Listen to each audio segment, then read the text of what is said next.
A very good morning to one and all present here. We welcome our Father Rector, Reverend Father Barnaby D'Souza, our Principal, Mrs. Kalyani Chaudhary, our Vice Principal and Administrator, Father Shekhar Maryadas, our Supervisor, Mrs. Cleona Quadras, our Coordinator, Mrs. Lisa Dominic, parents, teachers, and our dear friends. Today, we will take you on a journey into the world of forensic science, where truth hides in detail and science serves justice.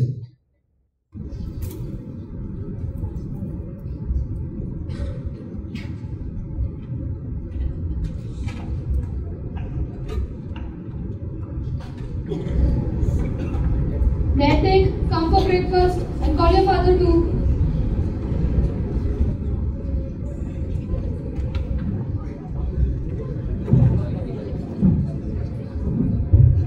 Come on, finish your food. Don't watch while eating, it's a bad habit. Relax, Mom. Good morning, everyone. You're watching DBN Insider. Breaking news. Our cabinet minister, Mr. Rajat Malhotra, unexpectedly passed away. Our reporters Ansh and Shruti are on the site trying to get information. Ansh, can you tell us what is happening there? I'm standing outside the residence of late cabinet minister, Mr. Rajat Malhotra, where an eerie silence has taken over. This afternoon, his housekeeper found him, slumped in his chair. His meal was untouched, the room completely undisturbed. Authorities have confirmed no signs of forced entry. All doors were locked from the inside. CCTV footage, a fitness tracker, and the home smart assistant have been all sent for analysis to the cyber forensics team. Let's see what happened to one of the most renowned names in the political world, inside his own house.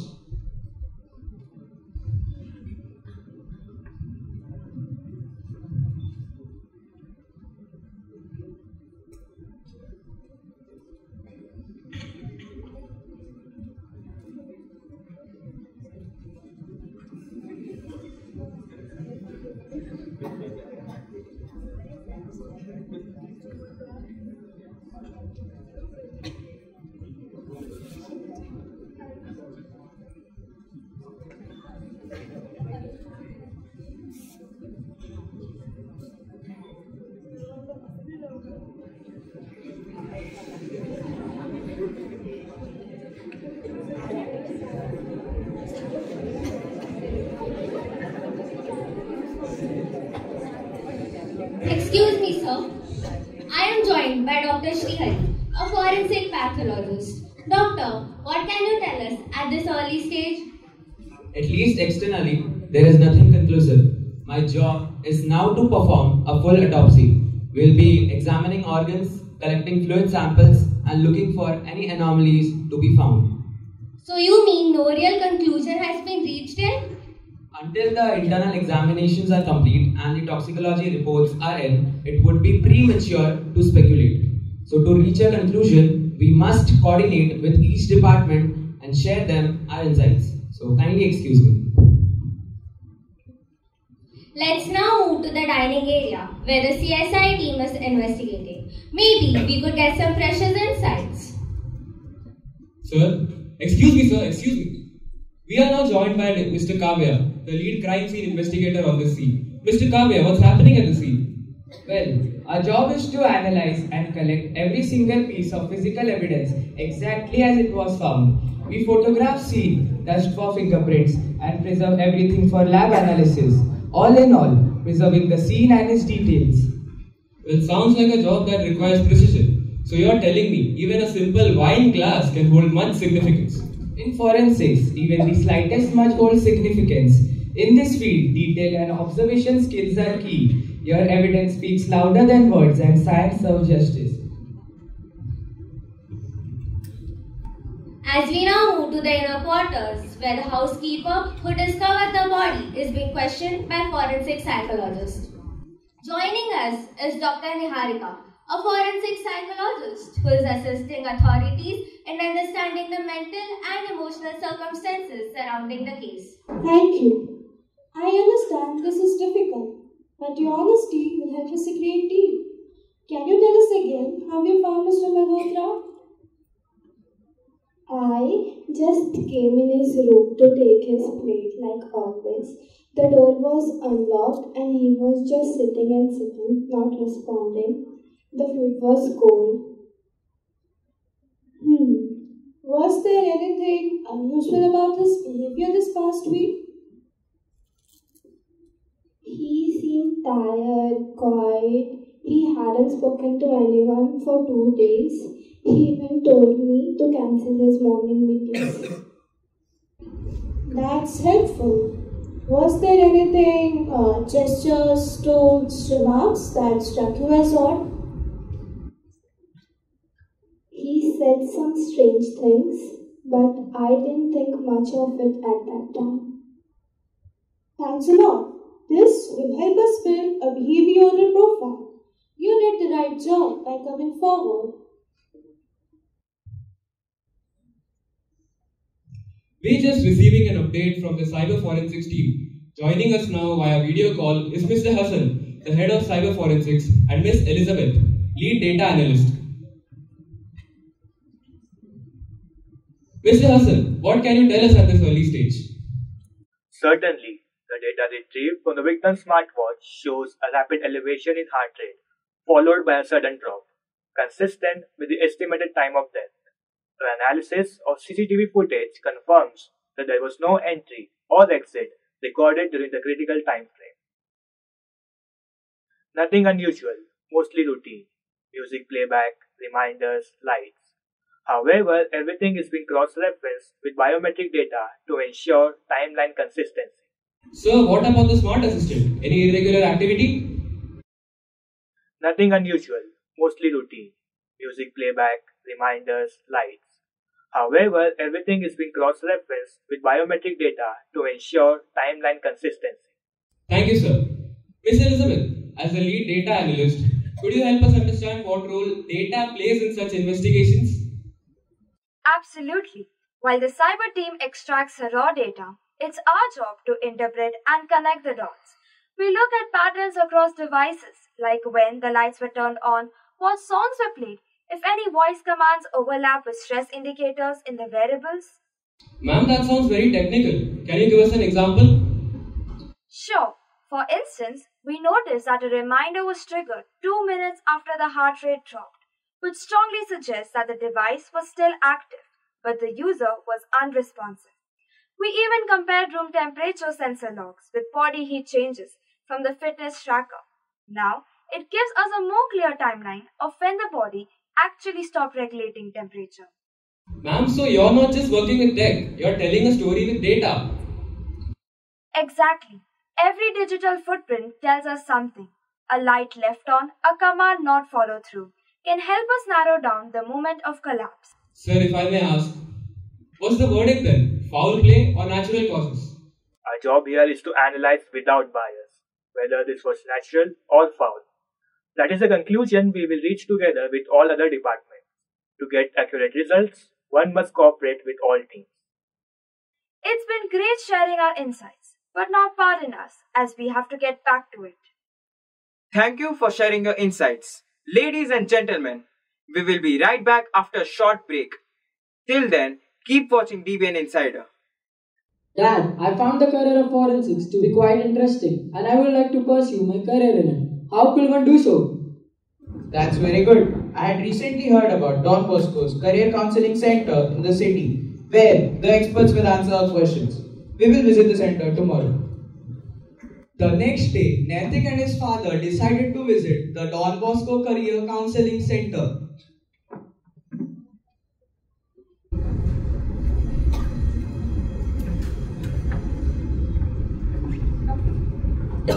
Good afternoon, sir. Please have a seat. You're very lucky today. Not everyone gets a chance to sit with a panel of real-life forensic experts. Please kindly excuse me. Today, we are joined by Dr. Srihari, Head of Pathology, Mr. Kavya, Head of Crime Scene Investigation Unit, Mr. Fraser, Assistant Head of Cyber Forensic, Dr. Niharika, an experienced forensic psychologist.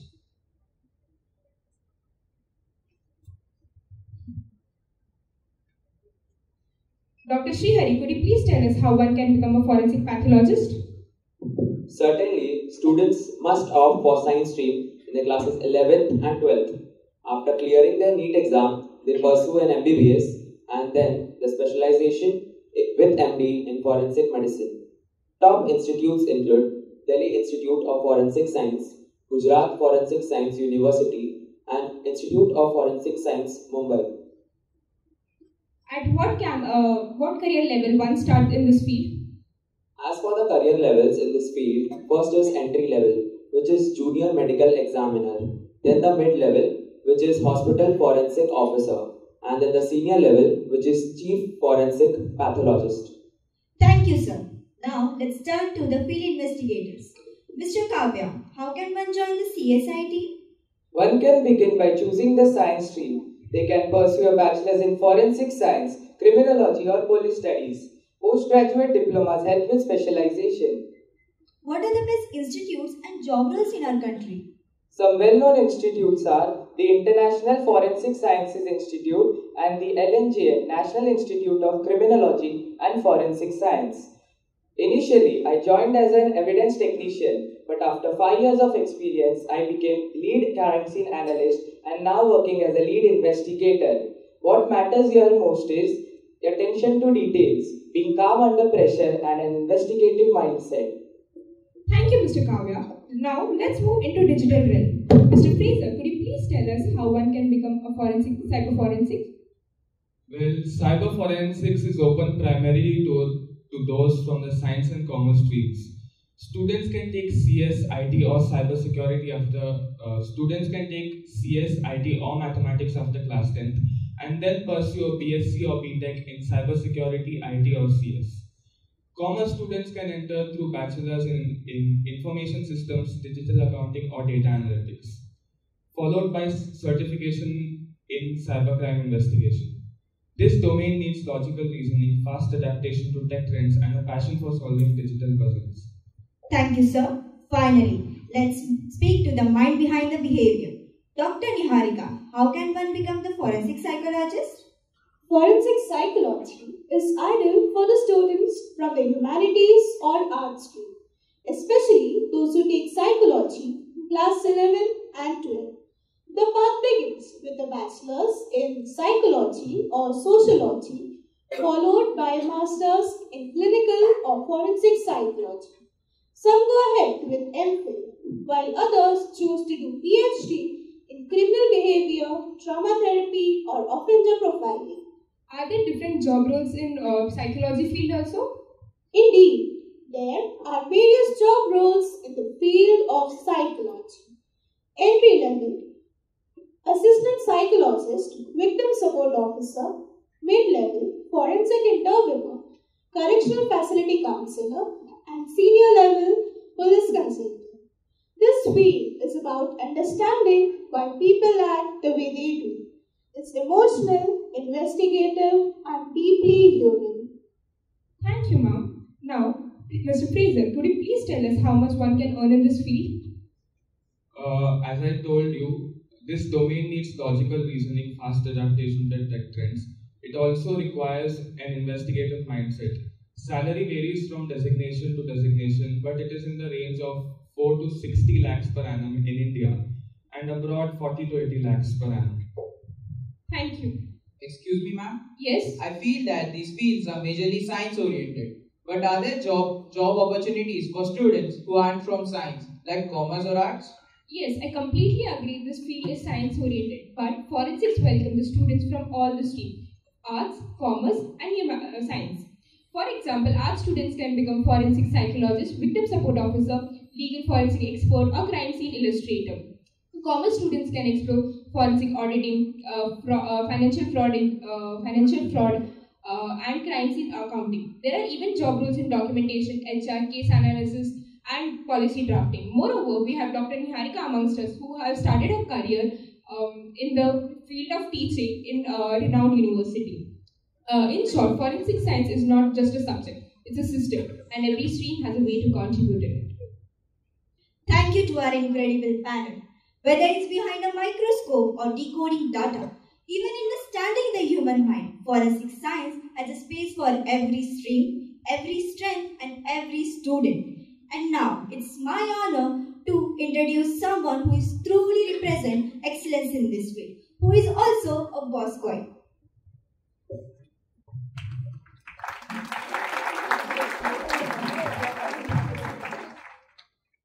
Sir is a cybersecurity engineer who is passionate about ethical hacking, network security, and threat detection, staying ahead of emerging threats and continuously enhancing system resilience. Sir has worked as a contractor in EC Council, which is a global leader in cybersecurity and information security training and certifications. Sir is currently working as a security consultant at Wayfair, which is a software development company. Sir is also working on a project that is a queue collection of batch script and cloud infection with the aim of being able to upload a set of batch script on a selected cloud to infect device connected to it, which he uses to steal data, manipulate data, and attack loopholes in the appliance, which will be identified by a Tor-based artificial intelligence. Dear audience, please join me in welcoming our chief guest, Mr. Shrey Parida, on the stage with a huge round of applause.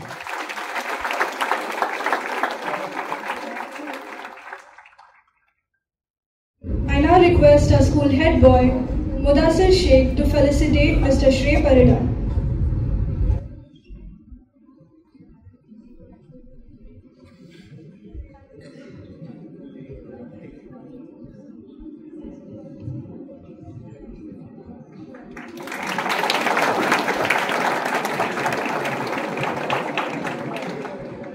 I now request Mr. Shrey Parida to share a few words of encouragement for our students.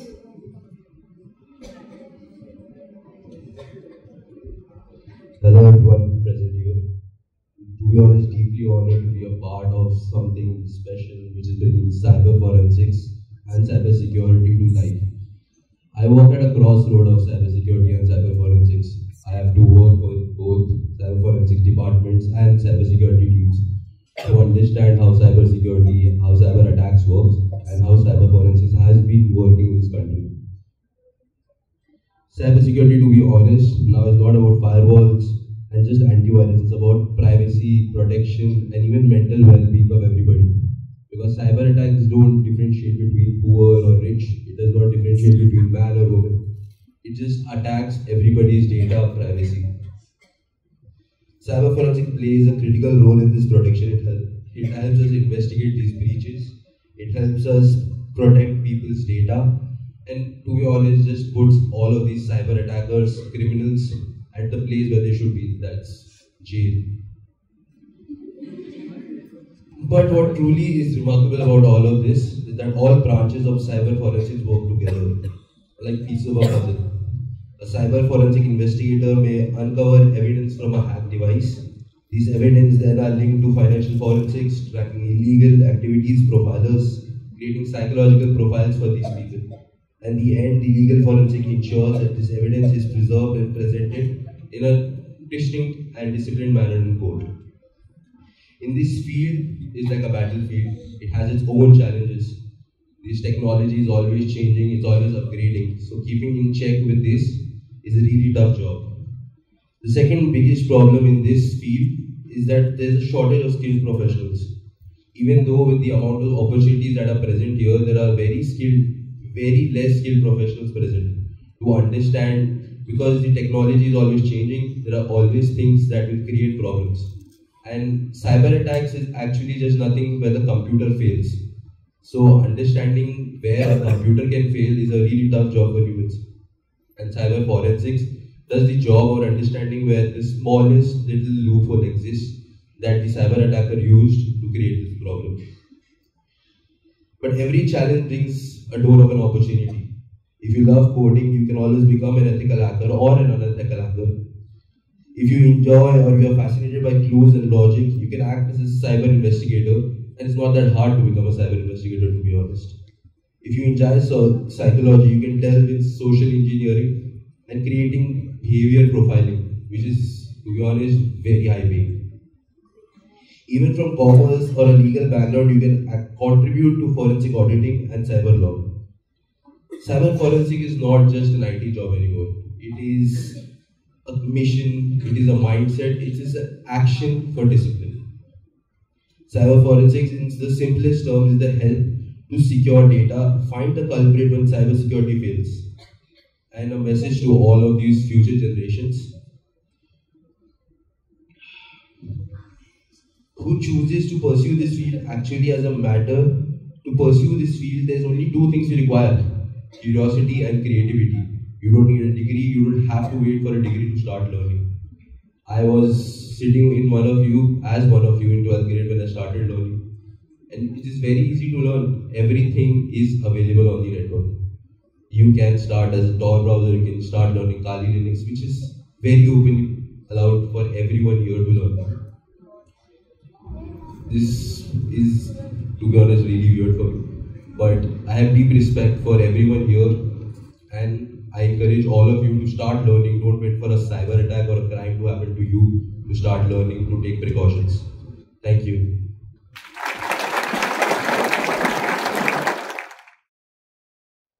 We are open to any questions from the audience to the chief guest. Good morning, sir. My question to you is that what is the challenge in the field of cyber forensic and cyber security?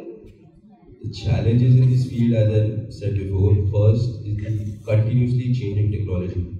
Second is constant creation of scripts. Like I am currently working in a batch script, which was very pre-existent for a very long time, but now has come to light, and people did not expect it to be creating such problems.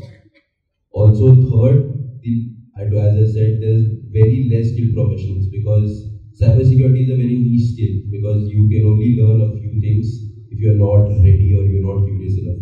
So you will have to learn a lot of things to be in a position where you can help other people, or you will just be a victim to a cybercrime. Thank you. Good morning, sir. What advice would you give to the students who are interested in pursuing a career in cyber forensic and cyber security, but might not know where to start? Actually, starting cybersecurity and cyber forensics as a beginner, you can use Udemy for courses. You can study Kali Linux, as there are various open tools on the market present right now. And I understand, to be honest, for everyone here, there are websites called as GitHub, there's Source Overload, there's a lot of things where you can go and you can just learn. You don't have to be a professional from the first day. You gotta just learn slowly. And then, of course, after 12th grade, there are a lot of hackathons that will be available for you to enter as BTech, BSc, or whatever degree you pursue. You can, of course, get into hackathons. You can learn, meet people. They will tell you how things work, because I'm sure Google will not tell you how to attack or how to create a worm or something. But people with experience will always give you that knowledge. Thank you. Sir, given your experience with threat and cyber and ethical hacking, what is the most unusual or challenging cyber threat you have ever encountered? The company I'm working for right now, Wayfair, we actually create small business ideas, and recently we were in a situation where we had data loss about doing just one kind of packets.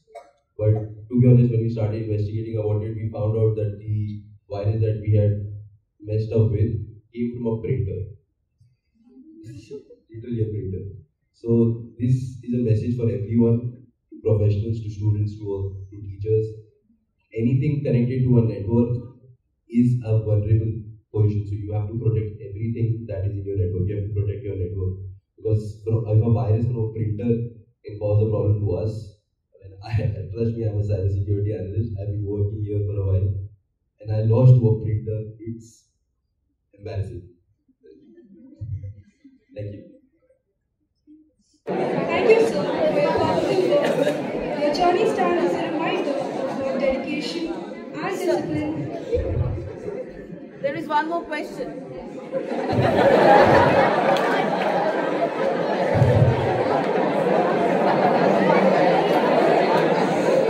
Can you silence it?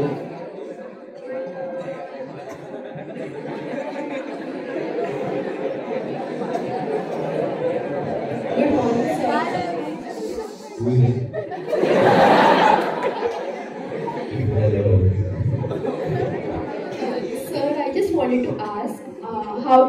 career field spark your interest? How did you get into it? Netflix series would be a good answer. Which Netflix series? Mr. Robot.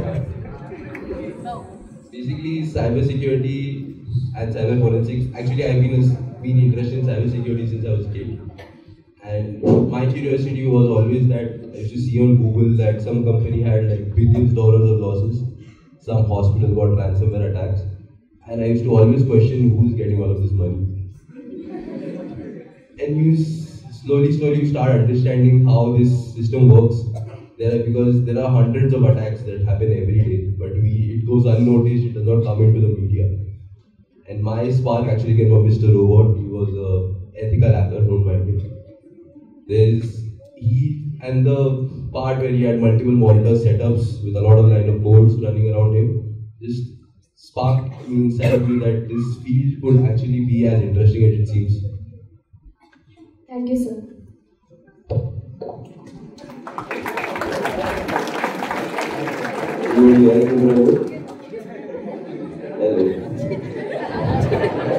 So with new technologies like quantum computer and quantum computing, so the cybersecurity team are unable to protect us from that things. So how will the team help us in protecting from? Don't embarrass us, bro. Quantum computing is a different level of computing that uses 4 levels and 4 dimensions, right? Yes. You understand? Yes. So data is not just running in a X, Y, and Z axis; it's also running in a quadrilateral model.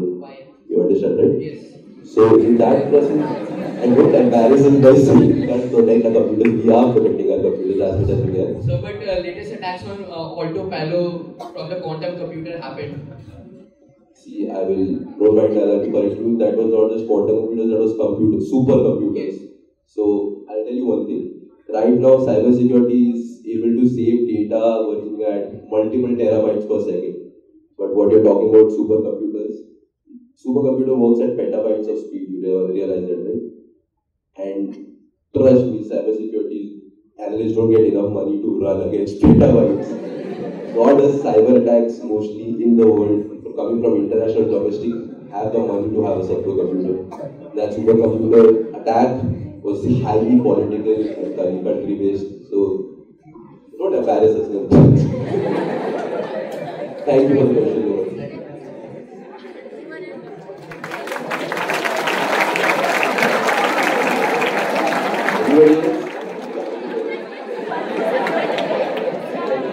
Thank you, sir, for your valuable notes. Your journey stands as a reminder of what dedication and discipline can achieve. Today, we walk through the corridors of science, justice, and truth, and we hope it sparked a light in every young mind present here. We now invite Alaria to deliver the vote of thanks. As we draw the curtains on today's enlightening career presentation program, it is my honor and privilege to deliver the vote of thanks on behalf of Class 11 Science C. First and foremost, I extend my heartfelt gratitude to our chief guest, Mr. Shrey Parida, who is a cybersecurity engineer, for his inspiring words and for sharing such practical insights that will surely guide our future choices. A big thank you to our guiding light, Principal Ma'am, Mrs. Kalyani Chaudhary, whose support and encouragement at every step made this program possible. I would like to thank Reverend Father Dr. Barnaby D'Souza and Reverend Father Shekhar Maryadas for gracing the occasion with their presence. To our supervisor, Mrs. Cleona Quadras, and our coordinator, Mrs. Lisa Dominic, for your constant mentoring and supervision ensured that everything ran smoothly and professionally. We are also deeply grateful to our class teacher, Mr. Brijlal Prajapati, who motivated us throughout and supported us through each phase of preparation. Our heartfelt thanks to the creative team behind the scenes, Brijlal sir and Faizan for the beautiful PowerPoint presentation, Ansh, Shruti, Carol, Faizan, Niharika and Fraser for the informative script, Naitik, Rahul, Vaibhavi, Aryan, Ansh, Shruti, Srihari, Tanay, Neville, Sahit, Arnav, Abdul, Niharika, Kavya, Krishika, Hassan, Elizabeth, Pranjal, Urvi, Yashashri, Fraser, Carol, and Fabio for their constant efforts and hard work throughout the skit. Urvi, Carol, Bhagyashri, Pranjal, Rugvedi, Anshu, Diksha, Elizabeth, and Shriyal for the creative backdrop. And a big shout out to Brijlal sir for allowing us to choose forensic science as the career option. Rinki ma'am for guiding us through the script and the entire career forum team of class 11 Science C. Last but not the least, I would like to thank our audience for their immense support and cheers throughout the program. With this, I end my vote of thanks. Thank you and have a nice day. Kindly stand for the school anthem.